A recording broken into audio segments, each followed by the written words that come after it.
Hello class! Stocks are some of the easiest things that you can possibly make in your own kitchen without having to pay for them. From vegetable scrap, chicken carcasses, to basic beef bones, it's easy to make your own stocks. Today, we'll talk about the fundamental principles of how to make stock.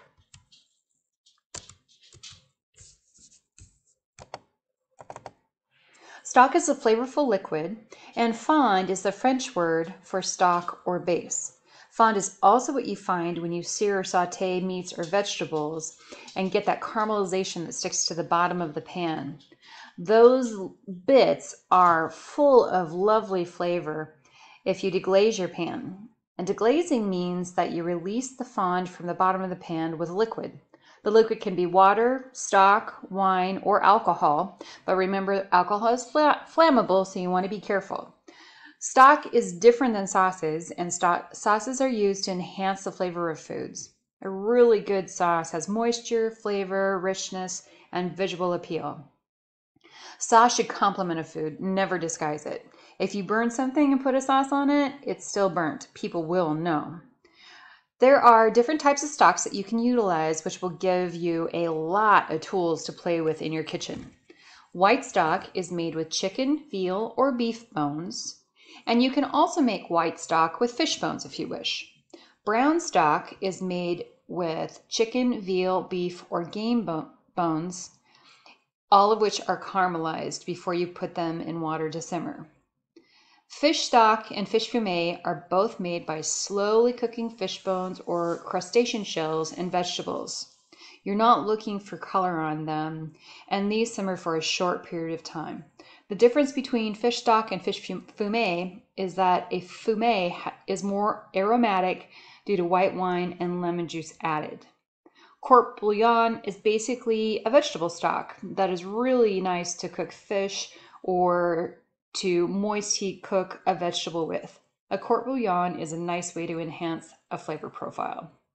You may ask, why would I make stock instead of using water when I'm cooking? Well, stock tastes better and has more nutritional value to it, so why wouldn't you?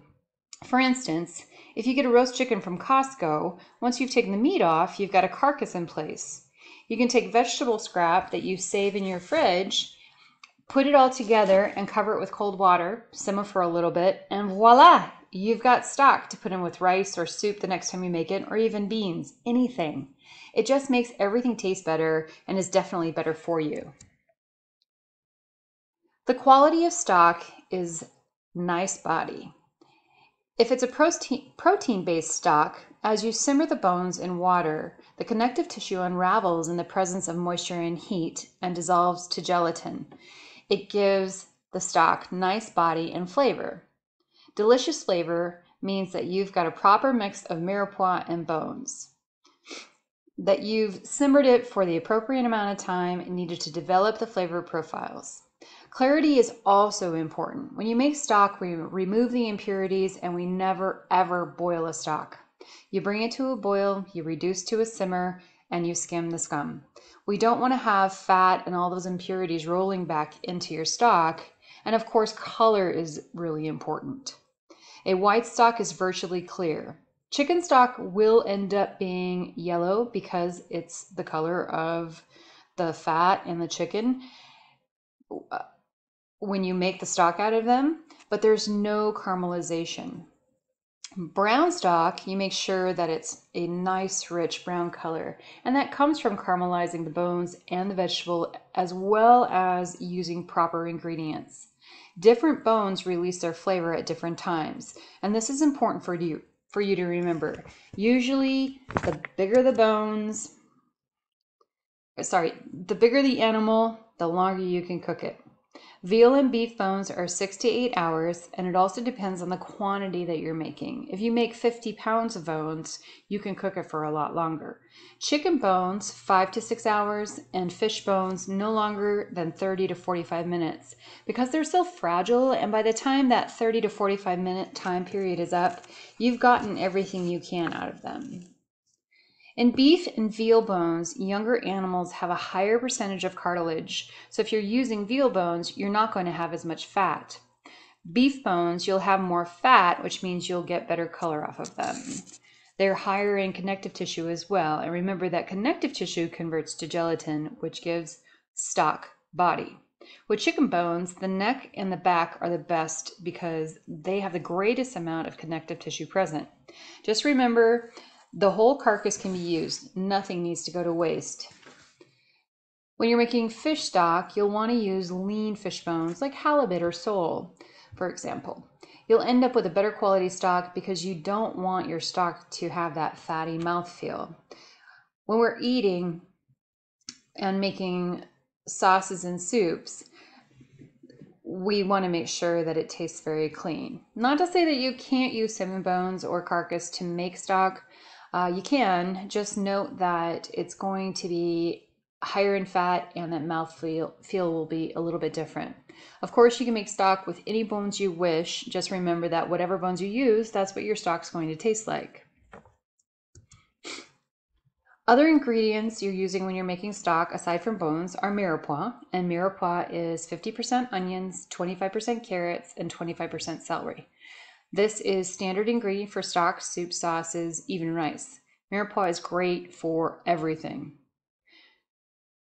There is also white mirepoix. If you're going to do a recipe that calls for white mirepoix, you replace the carrots with parsnips, mushrooms, and leeks. Remember that leeks are in the onion family and they're very mild in flavor and delicious. The last component for stocks are seasonings. You add a sachet, that is a cheesecloth, or you can use a coffee filter and tie it up with butcher's twine. Inside you put crushed peppercorns. You don't want to use finely ground pepper because it will add too much pepper flavor. You just crack them a little bit or crush them. You add a bay leaf, some dried thyme, and parsley stems. You may also put garlic in your sachet. It's often used with brown stocks. And then you leave your sachet in the stock the entire time that you're cooking it. We never add salt to stock because as your stock reduces, the intensity of the salt will increase as well. So don't add salt to anything until you're ready to finish your product. The principles of making stock are very simple. Always start with cold water. We don't want to do any type of hot boiling water because you're dealing with a protein. You want to be able to have water heat up, and as it heats up, the bones release their flavors and gelatins. The bones need to be completely covered, so as your heat increases and your stock warms up, what will happen is those impurities will rise to the surface. You will want to skim off the fat and so forth. If the water falls below the surface of the bones, nothing's happening. Just add more cold water and cover those bones.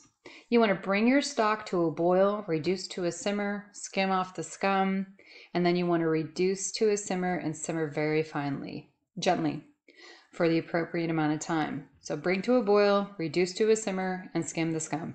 That's the mantra for stock. When stock is done cooking, you want to strain it very carefully. You don't want to disturb the bones, and you're going to ladle your stock through a fine mesh strainer into a container. You want to cool it immediately and put your stock into an ice bath and making sure to stir frequently. It's a 2-stage cooling method. You bring your stock to 70 degrees within 2 hours so that you can store it appropriately, put it in the fridge or your cooler, and have it cool down to 40 degrees within 4 hours. You can transfer it to a freezer bag if you wish, gallon or quart, and pull out what you need as you need to use it. It's so handy to have. And that's it. Pretty simple stuff. I hope you'll do some experimenting and keep some empty containers in your fridge when you cook. Pop your extra vegetable trim into those containers, and when you get excess, go ahead and throw it into a pot, cover it with cold water, and make yourself some stock. It's very simple. Enjoy!